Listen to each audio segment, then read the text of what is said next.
परिवार स्वस्थ, सुरक्षित और खुशहाल होगा। आज का ये वीडियो और ये पूरी जानकारी खास तौर पर देश के करोड़ों केंद्रीय कर्मचारियों और पेंशन धारकों के लिए है, क्योंकि जो बातें आज सामने आ रही हैं उनका सीधा असर आपकी सैलरी, आपकी पेंशन, आपके भत्तों और आपके आने वाले भविष्य पर पड़ने वाला है। इसलिए यह जानकारी केवल सुनने के लिए नहीं है, बल्कि समझने, सोचने और सही निष्कर्ष निकालने के लिए है। आज जिस दौर से कर्मचारी और पेंशनर्स गुजर रहे हैं वह केवल इंतजार का नहीं है, बल्कि उम्मीदों, आशंकाओं, योजनाओं और फैसलों का दौर है। महंगाई लगातार बढ़ रही है, रोजमर्रा की जरूरतें महंगी होती जा रही हैं, दवाइयों से लेकर बच्चों की पढ़ाई तक का खर्च लगातार ऊपर जा रहा है और ऐसे में तय आय पर निर्भर कर्मचारी और पेंशन धारक स्वाभाविक रूप से यह जानना चाहते हैं कि आने वाला समय उनके लिए राहत लेकर आएगा या फिर एक और बोझ। इसी संदर्भ में आज जो जानकारियां सामने आई हैं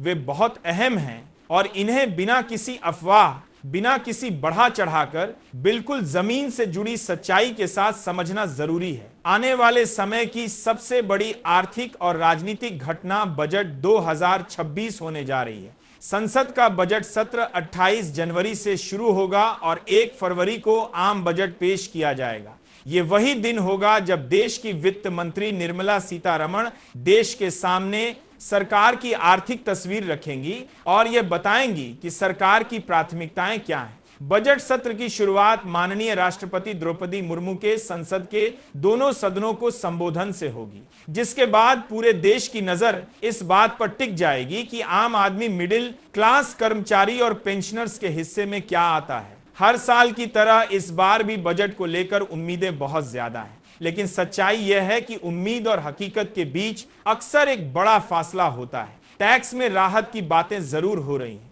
इनकम टैक्स स्लैब में कुछ बदलाव संभव बताए जा रहे हैं, मिडिल हुरी की 20 को लेकर की क्लास को राहत देने की कोशिश की चर्चा है, लेकिन साथ ही यह भी साफ संकेत मिल रहे हैं कि सरकार किसी बड़े वित्तीय बोझ से बचना चाहती है। टैक्स एक्सपर्ट्स भी यह मानते हैं कि अमीर वर्ग पर टैक्स सरचार्ज और बढ़ाना या वेल्थ टैक्स जैसी व्यवस्था दोबारा लागू करना सरकार के लिए जोखिम भरा हो सकता है, क्योंकि इससे पूंजी पलायन का खतरा रहता है। बजट 2026 की प्राथमिकताओं पर अगर नजर डालें तो साफ दिखाई देता है कि सरकार का focus MSME sector, infrastructure, railway, रक्षा क्षेत्र में आत्मनिर्भरता, ग्रीन एनर्जी और एनर्जी रिफॉर्म पर रहने वाला है। साथ ही टैक्स सिस्टम को सरल बनाने की बात कही जा रही है ताकि मिडिल क्लास को थोड़ी राहत महसूस हो। लेकिन दोस्तों, यहां सबसे जरूरी बात यह है कि केंद्रीय कर्मचारियों और पेंशन धारकों को यह समझना होगा कि इस बजट से बहुत बड़े तोहफों की उम्मीद करना शायद खुद को धोखा देना होगा। 18 महीने के डीए एरियर को लेकर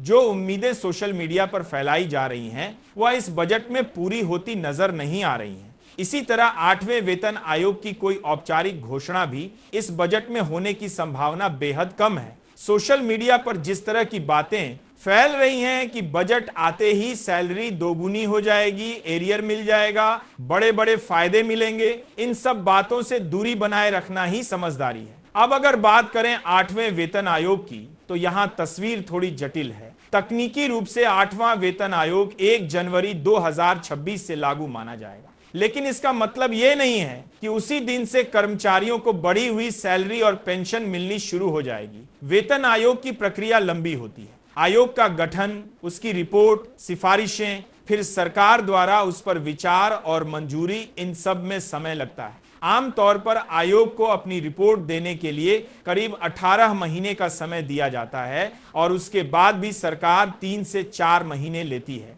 इसका सीधा मतलब यह है कि वास्तविक रूप से 8वें वेतन आयोग के अनुसार बढ़ी हुई सैलरी और पेंशन साल 2027 के अंत या 2028 की शुरुआत में ही मिलने की संभावना है। हालांकि यहां एक राहत की बात यह है कि जब भी नई सैलरी और पेंशन लागू होगी उसका एरियर 1 जनवरी 2026 से दिया जाएगा, यानी बेसिक सैलरी और बेसिक पेंशन का बकाया भुगतान किया जाएगा। लेकिन दोस्तों, यहां पर असली झटका भत्तों को लेकर है। पिछली बार 7वें वेतन आयोग में भी यही हुआ था। सैलरी और पेंशन का एरियर तो मिला, लेकिन भत्तों का एरियर नहीं दिया गया। HRA, TA, uniform allowance, children education allowance जैसे भत्ते बेसिक सैलरी से सीधे लिंक नहीं माने जाते, इसलिए सरकार ने इनके एरियर का भुगतान नहीं किया। इसका सीधा नुकसान लाखों कर्मचारियों को हुआ। अगर 8वें वेतन आयोग में भी यही फार्मूला अपनाया गया तो इस बार भी कर्मचारियों को भारी नुकसान उठाना पड़ सकता है।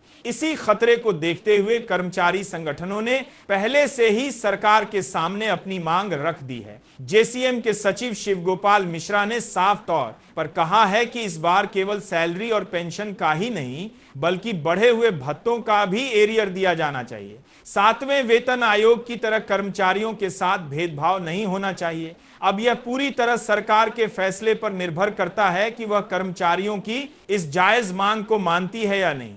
अगर सरकार इस बार भत्तों का एरियर भी देती है तो यह कर्मचारियों के लिए बड़ी राहत होगी, और अगर नहीं देती तो नुकसान भी उतना ही बड़ा होगा। यह कर्मचारियों के पूरे संवादा की वृजन करते हैं। अब बात करते हैं वेतन आयोग और राजनीति के कनेक्शन की। यह कोई नई बात नहीं है कि बड़े आर्थिक फैसलों का चुनावों से भी संबंध होता है। साल 2026 में कोई बड़ा चुनाव नहीं है, लेकिन साल 2027 में उत्तर प्रदेश जैसे बड़े राज्य में विधानसभा चुनाव होने हैं। वेतन आयोग को रिपोर्ट देने के लिए जो समय सीमा है वह भी लगभग उसी समय के आसपास आती है।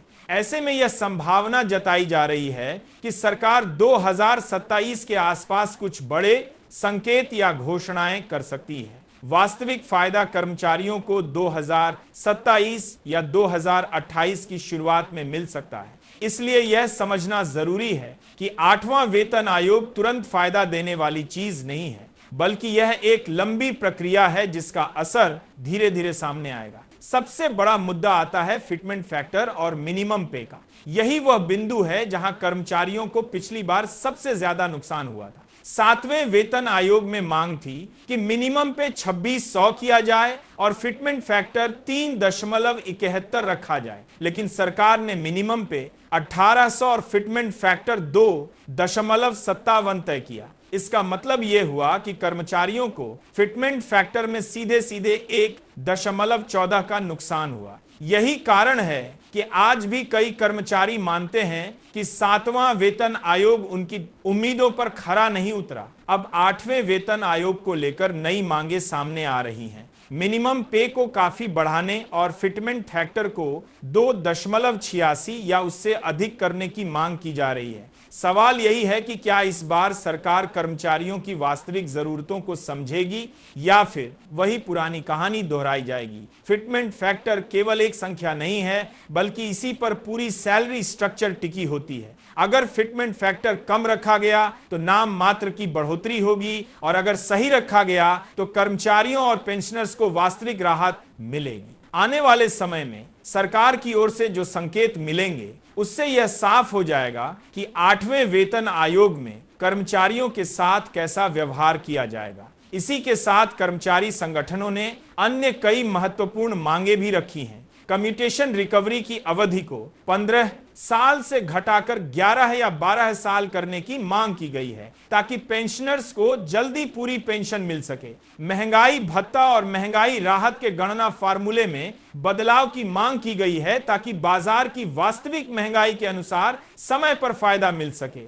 एडिशनल पेंशन की आयु सीमा को 80 वर्ष से घटाकर 65 वर्ष करने की मांग भी बेहद अहम है, क्योंकि मौजूदा जीवन प्रत्याशा को देखते हुए 80 वर्ष की सीमा व्यावहारिक नहीं लगती। इसके अलावा यह भी मांग की गई है कि महंगाई भत्ते का रिवीजन साल में 2 बार की बजाय 4 बार किया जाए, ताकि महंगाई का असर कर्मचारियों और पेंशनर्स पर कम पड़े। ओल्ड पेंशन स्कीम की बहाली की मांग भी लगातार उठ रही है, और यह मुद्दा अभी भी कर्मचारियों के लिए बेहद संवेदनशील है। इन सभी मांगों के साथ साथ सबसे बड़ी उम्मीद 18 महीने के डीए एरियर को लेकर है। कोर्ट में इस मामले को लेकर सरकार को जवाब देना है कि अगर 8% ब्याज के साथ एरियर का भुगतान किया जाता है तो सरकार पर कितना वित्तीय बोझ पड़ेगा। यह संकेत देता है कि आने वाले समय में इस मुद्दे पर कोई ठोस फैसला आ सकता है। अगर फैसला कर्मचारियों और पेंशनर्स के पक्ष में आता है तो यह करोड़ों लोगों के लिए बड़ी राहत होगी। कुल मिलाकर दोस्तों, आने वाला समय चुनौतियों और संभावनाओं से भरा हुआ है। जरूरी यह है कि हम अफवाहों से दूर रहें, सोशल मीडिया की भ्रामक खबरों पर भरोसा ना करें और केवल तथ्यात्मक वास्तविक जानकारी पर ही ध्यान दें। कर्मचारी और पेंशनर्स की लड़ाई लंबी है, लेकिन संगठित और समझदारी भरे प्रयासों से ही सही परिणाम निकल सकते हैं। उम्मीद यही है कि सरकार इस बार कर्मचारियों और पेंशन धारकों की वास्तविक समस्याओं को समझेगी और ऐसे फैसले लेगी जो उनके जीवन में वास्तविक सुधार ला सके। ईपीएस 90-5 पेंशन धारकों, एपीएफओ पेंशनर्स और सभी रिटायर्ड साथियों के लिए बेहद महत्वपूर्ण है, क्योंकि जो विषय आज सामने रखे जा रहे हैं उनका सीधा असर आपकी सैलरी, आपकी पेंशन, आपके महंगाई भत्ते, महंगाई राहत और आने वाले वर्षों की आर्थिक स्थिरता पर पड़ने वाला है। इसीलिए यह कोई साधारण जानकारी नहीं है, बल्कि आने वाले समय की पूरी तस्वीर को समझने का प्रयास है, ताकि आप भ्रम और अफवाहों से दूर रह सकें और सच्चाई को सही संदर्भ में समझ सकें। 8वें वेतन आयोग को लेकर देश भर के केंद्रीय कर्मचारियों और पेंशन धारकों में लंबे समय से एक ही सवाल घूम रहा है कि आखिर इसका एरियर कब मिलेगा और कितना मिलेगा। ये बात अब लगभग साफ हो चुकी है कि 8वां वेतन आयोग तकनीकी रूप से 1 जनवरी 2026 से लागू माना जाएगा, लेकिन इसका वास्तविक लाभ कर्मचारियों और पेंशनर्स को तुरंत नहीं मिलने वाला। आयोग को रिपोर्ट तैयार करने में लगभग 18 महीने का समय दिया जाएगा और उसके बाद सरकार को भी उस रिपोर्ट को स्वीकार करने, संशोधन करने और लागू करने में समय लगेगा। ऐसे में अनुमान यही है कि नई सैलरी और नई पेंशन 2027 के अंत या 2028 की शुरुआत में लागू होगी। लेकिन जब भी यह लागू होगी, बेसिक सैलरी और बेसिक पेंशन का एरियर 1 जनवरी 2026 से दिया जाएगा। यानी कर्मचारियों और पेंशन धारकों को लगभग 18 से 24 महीने का एरियर एक मुश्त मिलने की संभावना बनेगी। अब यहां एक बेहद जरूरी बात समझना जरूरी है।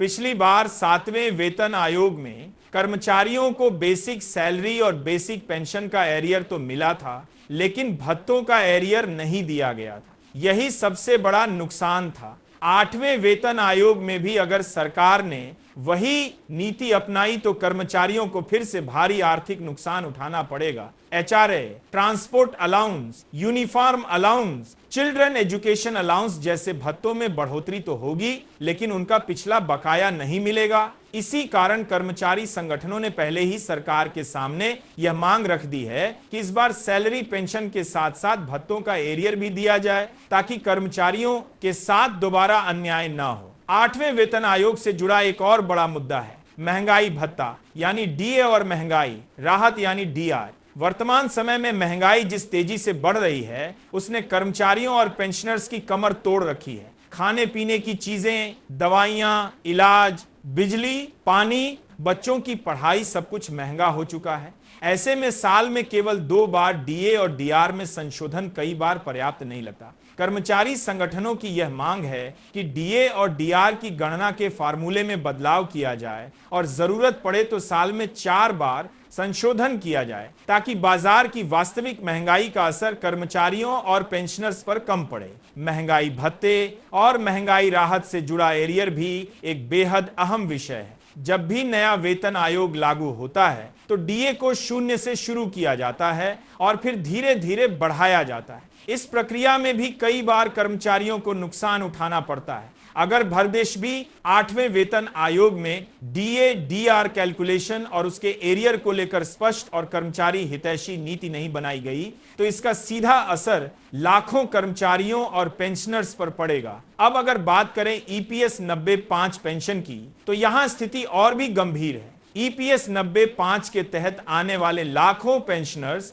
आज बेहद कम पेंशन पर गुजारा करने को मजबूर हैं। 1000 रुपये, 500 या 300 रुपये जैसी पेंशन में आज के समय में सम्मानजनक जीवन की कल्पना भी मुश्किल है। लंबे समय से ईपीएस पेंशनर्स न्यूनतम पेंशन बढ़ाने की मांग कर रहे हैं। कई बार आंदोलन हुए, धरने हुए, ज्ञापन दिए गए, लेकिन अब तक कोई ठोस समाधान सामने नहीं आया। 8वें वेतन आयोग और बजट 2026 से ईपीएस पेंशनर्स को भी उम्मीद है कि उनकी पेंशन में कोई ठोस सुधार किया जाएगा। ईपीएस पेंशनर्स के लिए महंगाई राहत का मुद्दा भी बेहद अहम है। अभी ईपीएस पेंशन में डीए या डीआर जैसी कोई व्यवस्था स्पष्ट रूप से लागू नहीं है, जबकि सरकारी पेंशनर्स को डीआर का लाभ मिलता है। ईपीएस पेंशनर्स की मांग है कि उन्हें भी महंगाई राहत दी जाए ताकि बढ़ती महंगाई के बीच उनकी पेंशन की वास्तविक कीमत बनी रहे। अगर 8वें वेतन आयोग या आने वाले सरकारी फैसलों में ईपीएस पेंशनर्स के लिए डीआर लागू किया जाता है तो यह उनके लिए ऐतिहासिक कदम होगा। एपीएफओ पेंशनर्स की स्थिति भी कुछ अलग नहीं है। एपीएफओ के तहत आने वाले कई पेंशनर्स को बेहद सीमित पेंशन मिलती है। एपीएफओ पेंशन को समय समय पर अपडेट करने, उसमें महंगाई के अनुसार बढ़ोतरी करने और न्यूनतम पेंशन सुनिश्चित करने की मांग लगातार उठ रही है। एपीएफओ पेंशनर्स का भी मानना है कि जब सरकार 8वें वेतन आयोग जैसे बड़े फैसले ले रही है तो उन्हें भी इस दायरे में लाया जाना चाहिए ताकि निजी और अर्ध सरकारी क्षेत्र से रिटायर हुए कर्मचारियों को भी सम्मानजनक जीवन मिल सके। अब बात करते हैं 18 महीने के डीए एरियर की, जो कर्मचारियों और पेंशनर्स के लिए सबसे बड़ा मुद्दा बना हुआ है। कोविड काल के दौरान रोके गए डीए और डीआर के 18 महीने का एरियर आज भी लंबित है। यह राशि कर्मचारियों और पेंशनर्स की मेहनत की कमाई है जिसे उन्होंने मुश्किल समय में त्याग दिया था। अब जब हालात सामान्य हो चुके हैं तो इस एरियर की मांग और भी मजबूत हो गई है। मामला कोर्ट में है और सरकार को यह बताना होगा कि अगर 8% ब्याज के साथ यह एरियर दिया जाता है तो उस पर कितना वित्तीय बोझ पड़ेगा। यह संकेत देता है कि आने वाले समय में इस मुद्दे पर कोई बड़ा फैसला हो सकता है। अगर 18 महीने का डीए एरियर मिलता है तो यह न केवल कर्मचारियों और पेंशनर्स की आर्थिक स्थिति को मजबूत करेगा बल्कि बाजार में भी पैसा आएगा जिससे अर्थव्यवस्था को भी फायदा होगा। यही कारण है कि कर्मचारी संगठन इस मांग को लगातार मजबूती से उठा रहे हैं और उम्मीद कर रहे हैं कि सरकार इस पर सकारात्मक फैसला लेगी। 8वें वेतन आयोग से जुड़ा फिटमेंट फैक्टर भी एक ऐसा विषय है जिस पर कर्मचारियों की नजरें टिकी हुई हैं। 7वें वेतन आयोग में फिटमेंट फैक्टर 2.57 रखा गया जिसे कर्मचारियों ने नाकाफी माना। इस बार मांग है कि फिटमेंट फैक्टर को बढ़ाकर वास्तविक महंगाई और जीवन यापन की लागत के अनुरूप किया जाए। फिटमेंट फैक्टर जितना बेहतर होगा उतनी ही सैलरी और पेंशन में वास्तविक बढ़ोतरी देखने को मिलेगी। कुल मिलाकर देखा जाए तो 8वां वेतन आयोग, उसका एरियर, महंगाई भत्ता, महंगाई राहत, ईपीएस पेंशन, एपीएफओ पेंशन और 18 महीने का डीए एरियर, ये सभी एक दूसरे से जुड़े हुए विषय हैं। इन पर लिए गए फैसले आने वाले कई वर्षों तक कर्मचारियों और पेंशनर्स के जीवन को प्रभावित करेंगे। इसलिए जरूरी है कि इन मुद्दों पर भावनाओं के बजाय तथ्यों और सच्चाई के आधार पर चर्चा हो और सरकार भी इन्हें गंभीरता से ले। उम्मीद यही है कि आने वाला समय केंद्रीय कर्मचारियों, एपीएस 95 पेंशनर्स और एपीएफओ पेंशन धारकों के लिए राहत भरा होगा। अगर सरकार इन सभी मुद्दों पर संतुलित और न्यायपूर्ण फैसले लेती है तो न केवल कर्मचारियों और पेंशनर्स को फायदा होगा बल्कि देश की अर्थव्यवस्था को भी मजबूती मिलेगी। जब तक कोई आधिकारिक घोषणा नहीं होती तब तक अफवाहों से दूर रहना और सही जानकारी पर भरोसा करना ही सबसे समझदारी भरा कदम है। जय हिंद, जय भारत।